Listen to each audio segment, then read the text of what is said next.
ನಿಮಗೊಂದು ಮಾತು ಹೇಳ್ತೀನಿ ತಾಯಿ, ನೀವೆಷ್ಟೇ ದೊಡ್ಡವರಾಗಿರ್ರಿ, ಭಗವಂತ ನಿಮಗೆ ಶಕ್ತಿ ಕೊಟ್ಟಾನ. ನಿಮ್ಮ ಹಿಂದಿನ ಹಿರಿಯರ ಆಶೀರ್ವಾದ, ನಿಮ್ಮ ದುಡಿಮೆ ಶ್ರಮ ನೀವು ಭಗವಂತ ಚಲೋ ಕೊಟ್ಟಾನ. ಆದ್ರೆ ಭಗವಂತ ಏನೆಲ್ಲ ಕೊಟ್ಟಾನಂದ್ರೂ ಕೂಡ ದಿನಕ್ಕೆ ಎರಡು ಜಾಗಕ್ಕೆ ಎರಡು ಸಾರಿ, ಮುಂಜಾನೆ ಒಂದು ಸಾರಿ, ಸಾಯಂಕಾಲ ಒಂದು ಸಾರಿ, ಎರಡು ಜಾಗ ಬಿಟ್ಟು ಕೊಟ್ಟು ಬರ್ರಿ. ಯಾವ ಎರಡು ಜಾಗ ಅಂತಂದ್ರೆ, ಒಂದನೇದ್ದು ಈ ಸ್ಮಶಾನ ಅಂತಿರಲ್ಲ, ಸ್ಮಶಾನ ಸುಡುಗಾಡ, ಈ ಕಡೆ ಏನಂತೀರಿ ಸ್ಮಶಾನ ಅಂತಿರಲ್ಲ, ಸತ್ತವ್ರನ್ನ ಮಣ್ಣು ಮಾಡ್ತಾರೆ, ಮುಸ್ತಾರಲ್ಲ. ದಿನಕ್ಕೆ ಒಂದು ಸಾರಿ ಆದರೂ ಕೂಡ ಸ್ಮಶಾನಕ್ಕೆ ಸುಡುಗಾಡಕ್ಕೆ ಭೇಟಿ ಕೊಟ್ಟು ಬರ್ರಿ. ನಂತರ ಒಂದು ಸಾರಿ ಎಲ್ಲಿಗೆ ಅಂತಂದ್ರೆ ಗುರುವಿನ ಸನ್ನಿಧಾನಕ್ಕೆ, ಏನು ಇದಕ್ಕೆ ಪೂಜ್ಯರದಾರಲ್ಲ, ಪೂಜ್ಯರ ಸನ್ನಿಧಾನಕ್ಕೆ, ಗುರುವಿನ ಸನ್ನಿಧಾನಕ್ಕೆ ಮುಂಜಾನೆ ಒಂದು ಸಾರಿ, ಸಂಜೆನ ಒಂದು ಸಾರಿ, ಎರಡು ಸಾರಿ ಭೇಟಿ ಕೊಟ್ಟು ಬರ್ರಿ. ಅವಾಗ ಗೊತ್ತಾಗುತ್ತೆ ನಿಮ್ಮ ಜೀವನ ಅಂದ್ರೆ ಏನಂತ. ಯಾಕೆ ಒಂದನೇದ್ದು ಸ್ಮಶಾನಕ್ಕೆ ಯಾಕೆ ಅಂತಂದ್ರೆ, ಸುಡುಗಾಡಿಗೆ ಯಾಕೆ ಅಂತಂದ್ರೆ, ಅಲ್ಲಿನ ನಮ್ಮ ಅಜ್ಜ, ನಮ್ಮ ಮುತ್ತಜ್ಜ, ನಮ್ಮ ಆಯಿ, ನಮ್ಮ ಹಿರಿಯರೆಲ್ಲ ಏನೋ ಮಕ್ಕೊಂಡ್ರಲ್ಲ, ಅವ್ರು ಹೇಳ್ತಾರೆ ಏನಂತಂದ್ರೆ, ತಮ್ಮ ತಂಗಿ ಇಳದೇ ಇರ್ತಕ್ಕಂಥ ಜಾಗದಾಗ ಬಂದು ನಾವು ಮಕ್ಕೊಂಡ್ಬಿಟ್ಟಿವಿ. ಹೊಳ್ಳಿ ಎದ್ದು ಹೇಳ್ತೀವಿ, ಹೇಳಕ್ಕೆ ಬರಂಗಿಲ್ಲ. ಹೇಳದೇ ಇರ್ತಕ್ಕಂಥ ಜಾಗದ ಬಂದು ಮಕ್ಕೊಂಡ್ಬಿಟ್ಟಿವಿ. ಕಾರಣ ನಾವಿದ್ದಂಥ ಸಮಯದೊಳಗೆ ಹೆಂಗೆ ಬದುಕು ಮಾಡಿಯೋ ಗೊತ್ತಿಲ್ಲ. ನಾವು ಬಂದು ಮಕ್ಕೊಳ್ಳುವಂಥ ಜಾಗದಾಗ ನೀ ಬರೋಕ್ಕಿಂತ ಮುಂಚೆಕ್ಕೆ ನಿನಗೆ ಇನ್ನೂ ಕೂಡ ಆ ಸ್ಥಿತಿ ಬಂದಿಲ್ಲ. ಕಾರಣ ಏನಂತಂದ್ರೆ, ಇರುವಷ್ಟು ದಿವಸ ಭಗವಂತ ಒಂದು ದಿವಸ ನಿಂಗೆ ಅವಕಾಶ ಕೊಟ್ಟಂದ್ರೆ ಒಳ್ಳೆಯದನ್ನು ಮಾಡ, 4 ಮಂದಿಗೆ ಸಹಾಯ ಮಾಡ, ಹಸಿದು ಬಂದವನಿಗೆ ಅನ್ನ ಕೊಡು, ದಾಹ ಅಂತ ಬಂದು ನೀರು ಕೊಡು, ಕಷ್ಟ ಅಂತ ಬಂದು ನಿನ್ನ ಮುಂದೆ ಯಾರು ಹೇಳ್ಕೊಂತಾರಂತಂದ್ರೆ ಸ್ಪಂದನೆ ಮಾಡ.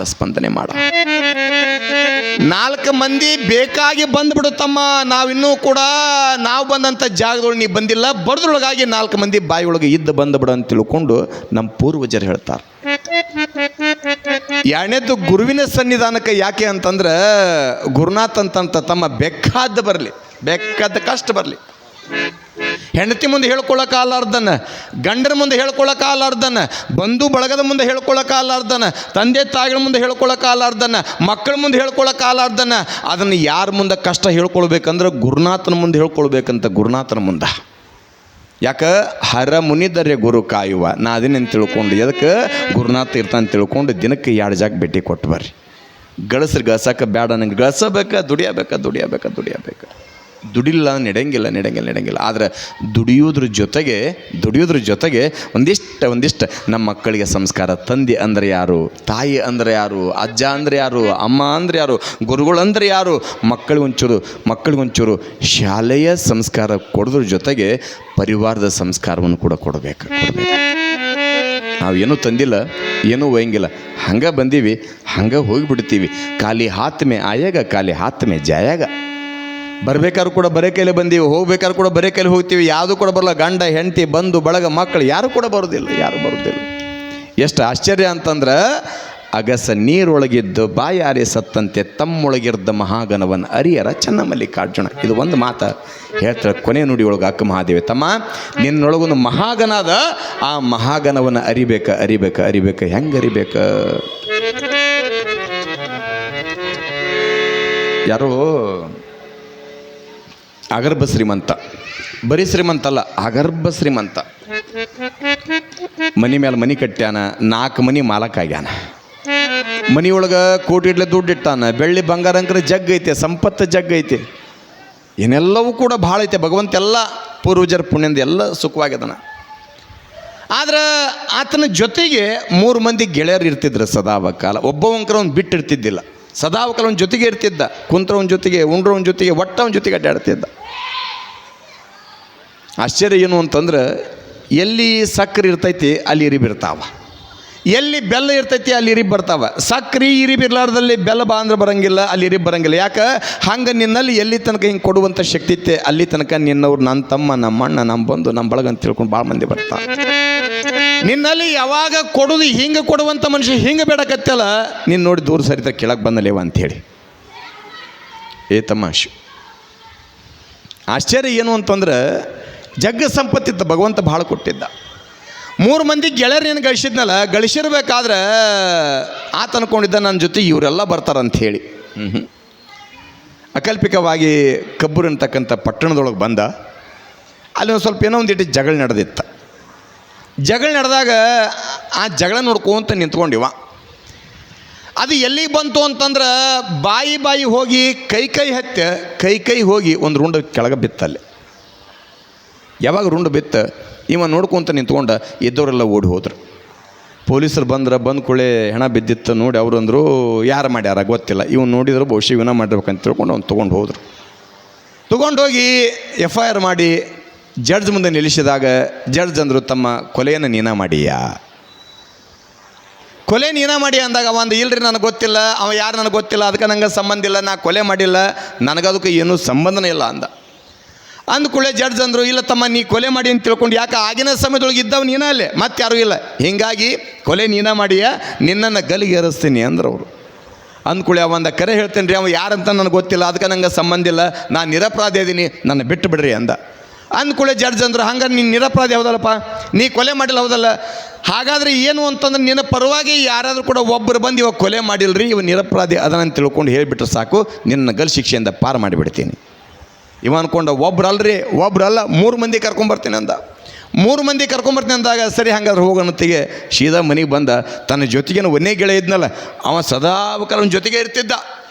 ಒಂದೇ ಗೆಳೆಯನ ಭೇಟಿಯಾಗಿ ಅವಂದ ನೋಡಪ್ಪ ಏನೋ ಅಕಲ್ಪಿಕವಾಗಿ ಯಾರೋ ಮಾಡಿದ ತಪ್ಪಿಗೆ ನಾ ಶಿಕ್ಷೆ ಅನುಭವಿಸಕತ್ತೀನಿ, ಹೀಗಾಗಿ ಗಲ್ ಶಿಕ್ಷೆಗೆ ನನಗೆ ಗುರಿ ಮಾಡ್ಯಾರ, ನನ್ನ ಪರವಾಗಿ ಬಂದು ನೀನು ನ್ಯಾಯ ಹೇಳಿದೆ ಅಂತಂದ್ರೆ ಇವ ಕೊಲೆ ಮಾಡಿಲ್ಲ, ಇವಂಗಲ್ಕ ಸಂಬಂಧ ಇಲ್ಲ ಅಂತ ತಿಳ್ಕೊಂಡು ಹೇಳಿದೆ ಅಂದ್ರೆ ನನ್ನನ್ನು ಗಲ್ ಶಿಕ್ಷೆಯಿಂದ ಪಾರು ಮಾಡ್ತಾರೆ, ನನ್ನ ಪರವಾಗಿ ಬಂದು ನ್ಯಾಯ ಹೇಳಂದಾಗ ಒಂದೇ ಗೆಳೆಯ ಅಂದ ನಿನ್ನ ಮನೆಯ ತಲಬಾಗಲ ಹೊಸ್ತಿಲದ ಒಳಗೆ ಏನಾದರೂ ಇದ್ದರೆ ಹೇಳು, ನಿಂತು ಮಾಡ್ತೀನಿ, ಹೊಸ್ತಿಲ ದಾಟಿ ಹೊರಗೆ ಬಂದು ನಾ ಬರಂಗಿಲ್ಲ ಅಂದ.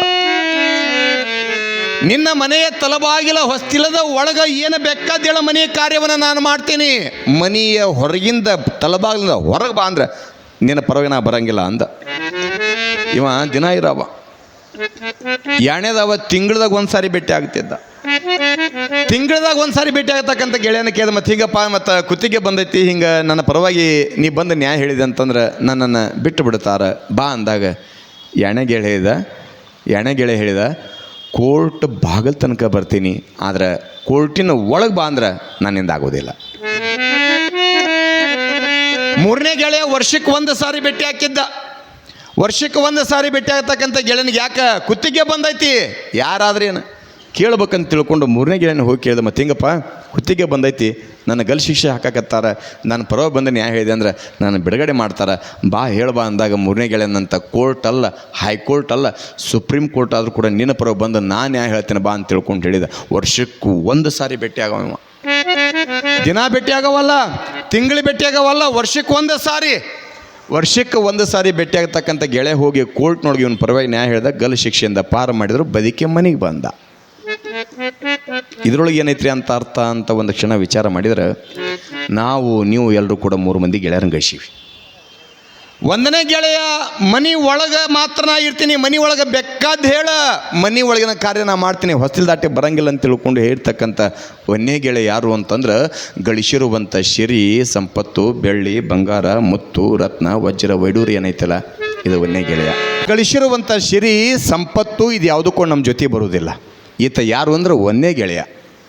ಹೊಸ್ತಿಲ್ದೊಳಗೆ ಮನೆ ಒಳಗೆ ಏನು ಬೇಕಾದ ಹೇಳ್ರಿ, ಮನೆ ಒಳಗೆ ಮಾತ್ರ ಇರ್ತದ, ಮನೆಯಿಂದ ಹೊರಗೆ ಬಾ ಅಂದ್ರೆ ಬರಂಗಿಲ್ಲ, ಯಾವಾಗ ಆತನ ಕರೆ ಬಂದಾಗ. 2ನೇ ಗೆಳೆಯ ಕೋರ್ಟ್ ಬಾಗಲಮಟ್ಟ ಬರ್ತೀನಿ ಅಂತ ಹೇಳಿದ. 2ನೇ ಗೆಳೆಯ ಯಾರು ಅಂತಂದ್ರೆ ಮಾಡ್ಕೊಂಡು ಹೆಂಡತಿ, ಮಾಡ್ಕೊಂಡು ಗಂಡ, ಮಕ್ಕಳು, ಬಂಧು ಬಳಗ ಇವರೆಲ್ಲ ಎಲ್ಲಿ ಮಟ್ಟ ಬರ್ತಾರ್ರಿ, ಎಲ್ಲಿ ಮಟ್ಟ ಬರ್ತಾರೆ. ಇದು ಏನೈತಲ್ಲ ನಾವು ಗಳಿಸಿದ್ದ ಮನೆ ಇದು 100 ವರ್ಷದ್ದದ, ಆದರೆ 1000 ವರ್ಷದ ಮನೆ ಅಲ್ಲೇ ಐತಿ. ಅಲ್ಲಿರೋದು ನಮ್ಮನೆ, ಇಲ್ಲಿ ಬಂದೆ ಸುಮ್ಮನೆ ಅಂತ ತಿಳ್ಕೊಂಡವರು ದೊಡ್ಡವರಾಗ್ಯಾರ. ನಾವು ಅಂದ್ಕೊಂಡಿವಿ ಇಲ್ಲಿರೋದು ನಮ್ಮನೆ, ಅಲ್ಲಿರೋದು ಸುಮ್ಮನೆ ಅಂದವು ನಾವೆಲ್ಲ ಇಲ್ಲೇ ಕುಂತ್ಕೊಂಡಿವಿ. ಯಾಕೆ ಇದು 100 ವರ್ಷದ್ದೈತಿ, ಅದು 1000 ವರ್ಷದ್ದೈತಿ. ಆಶ್ಚರ್ಯ ಏನು ಅಂತಂದ್ರೆ 30-40 ಸೈಜ್ನೊಳಗೆ ಭಾಳ ಚಂದ ಮನೆ ಕಟ್ತೀವಿ ಅಂದರೂ ಕೂಡ ನೆನಪಿರಲಿವ, ಭಾಳ ಸುಂದರವಾಗಿ ಏನೆಲ್ಲ ವ್ಯವಸ್ಥೆಯನ್ನು ಮಾಡಿ ಚಲೋ ಮನೆ ಕಟ್ತೀವಿ ಅಂದರೂ ಕೂಡ ನಮಗಾಗಿ ಒಂದು ಮನೆ ಕಟ್ಟುತ್ತಾರ. ಅದು 6 ಅಡಿ 3 ಅಡಿ ಅಷ್ಟೆ. ಹೋಲಿ 6 ಅಡಿ 3 ಅಡಿ ಜಾಗರ ನಮ್ಮದಂತೀರ ವಿಚಾರ ಮಾಡ್ರಿ ಒಂದು ಕ್ಷಣ. 6 ಅಡಿ 3 ಅಡಿ ಜಾಗನೂ ಕೂಡ ನಮ್ಮದಲ್ಲ, ಅದರೊಳಗೊಂದು ಸಣ್ಣದೊಂದು ಕಿರುಣಿ ಅಂತ ಮಾಡಿರ್ತಾರೆ ಅಟ್ಟ. ಯಾಕೆ ಹಾಗಾದರೆ ನಮ್ದನ್ನದು ಏನು ಉಳಿತ? ಜ್ಞಾನ ಯೋಗಿಗಳಾಗಿರ್ತಕ್ಕಂಥ ಬಿಜಾಪುರದ ಸಿದ್ದೇಶ್ವರ ಮಹಾಸ್ವಾಮಿಗಳವರು ನೋಡ್ರಿ ಅವ್ರದ್ದು ಇವತ್ತಿಗೂ ಕೂಡ ಅವ್ರದ್ದು ಮಾತು ಹೇಳ್ತಾರೆ ಏನು ಅಂತಂದ್ರೆ, ಈ ಭೂಮಿ ಮ್ಯಾಗ ಬರ್ಬೇಕಾದ್ರೆ ನಾ ಏನೂ ತಂದಿಲ್ಲ, ಹೋಗ್ಬೇಕಾದ್ರೆ ಕೂಡ ನಾ ಏನೂ ಹೋಗಿಲ್ಲ, ನನ್ನ ಗದ್ದಿಗೆ ಸಹಿತ ಕಟ್ಟಬೇಡ್ರಿ, ನನ್ನ ಬೂದಿನ ತೊಗೊಂಡು ಗಂಗಾ ಮಾತೊಳಗೆ ಏನು ಮಾಡ್ರಿ ಅಂತ ತಿಳ್ಕೊಂಡು ಹೇಳ್ತಾರೆ. ಯಾಕೆ ಏನದ ರೀ? ಆದ್ರೆ ಅವ್ರು ಮಾಡಿದ ಕಾರ್ಯ, ಅವರ ವಾಣಿ ಇವತ್ತಿಗೂ ಕೂಡ ಪ್ರತಿಯೊಬ್ಬರ ಕಿವಿಗಳು ಕೂಡ ಬರ್ತದೆ. ಒಂದಲ್ಲ ಒಂದು ದಿವಸ ನಾವು ಕೂಡ ಹಿಂಗೆ ಹೋಗೋರ ಎಣ್ಣೆ ಗೆಳೆಯ ಮಾಡ್ಕೊಂಡು ಗಂಡ ಹೆಂಡತಿ ಅಲ್ಲಿ ಮಠ ಬರ್ತಾರೆ, ಬಂಧು ಬಳಗ ಅಲ್ಲಿ ಮಠ ಬರ್ತಾರೆ. ನಿನ್ನ ಬಳಗ ಏನು ಗಳಿಸಿಯಲ್ಲ, ಬಳಗೆಲ್ಲ ಅಲ್ಲಿ ಮಠ ಬರ್ತೈತಿ. ಆಶ್ಚರ್ಯ ಏನು ಅಂತಂದ್ರೆ, ಹಿಂದೊಂದು ಸಮಯದೊಳಗೆ ಸಣ್ಣವ್ರು ಇರ್ಬೇಕಾದ್ರೆ 4-5 ಮಂದಿ 5 ಮಂದಿ ಕೂಡ್ಕೊಂಡು ಹಿಂಗೆ ಎಡಗೈ ಇಟ್ಟ ಹಿಂಗೊಂದು ಹಾಡು ಹಾಡ್ತಿದ್ರಿ ನೀವೆಲ್ಲ. ಏನಂತ ಏನ್ರಿ? ಎಡಗೈ ಹಿಂಗೆ ಇಡ್ತಿದ್ರಿ, ಬಲಗೈ ಹಿಂಗೆ ಹಿಡ್ಕೊಂಡು ಹತ್ತಿ ಕಟ್ಟಿಗೆ ಬತ್ತಿ ಕಟ್ಟಿಗೆ ಬಾವನೂರ ಬಸವನೂರ ಕೈ ಕೈ ಧೂಳುಗೈ ಪಂಚಂ ಪಗಡಂ ನೆಲಗಟ್ಟ ಹನುಮ ದಾಸರ ಬರುಮ ತಿಪ್ಪಿ ಮೇಲ ಕೋಳಿ. ಮುಂದೆ ನಾನಂಗಿಲ್ವಾದನೆ ಇದನ್ನು ಹಾಡ್ತಿದ್ರಲ್ಲ.